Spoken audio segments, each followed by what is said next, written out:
اس کے بعد اللہ تعالیٰ نے یہ بتایا کہ جب بھی اللہ کی ہدایت، اللہ کا پیغام انسانوں تک پہنچتا ہے تو ان انسانوں کے 3 قسم کے گروہ بن جاتے ہیں۔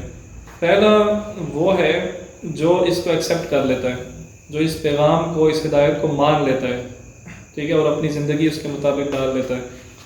اسے کہا گیا ہے متقین، یہ متقی لوگ ہیں، اور یہ پیغام کے لیے ہدایت ہے۔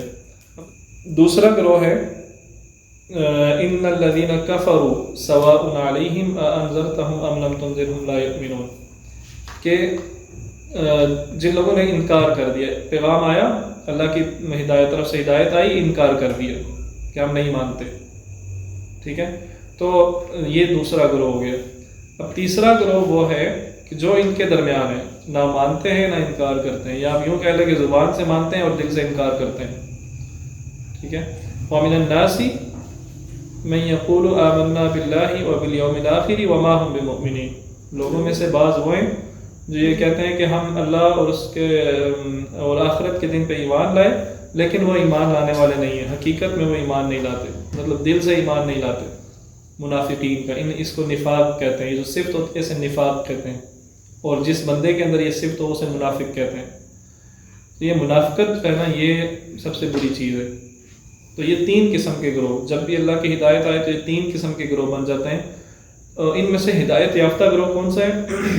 متقین، ان کے بارے میں کہا گیا کہ اولئک علی ھدی من ربہم، یہی لوگ ہیں جو اس ہدایت پر ہیں اپنے رب کی طرف سے، ٹھیک ہے، واولئک ھم المفلحون، اور یہی لوگ فلاح پانے والے ہیں، یہی لوگ کامیاب ہونے والے ہیں۔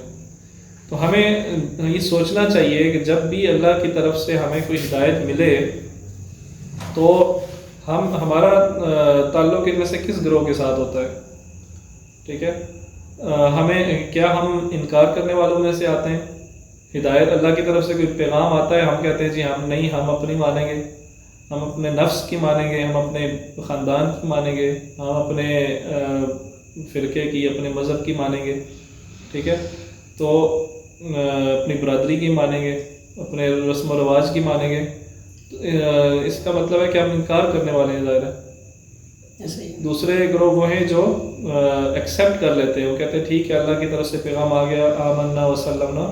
تو ہمیں یہ سوچنا چاہیے، ہر وقت سوچنا چاہیے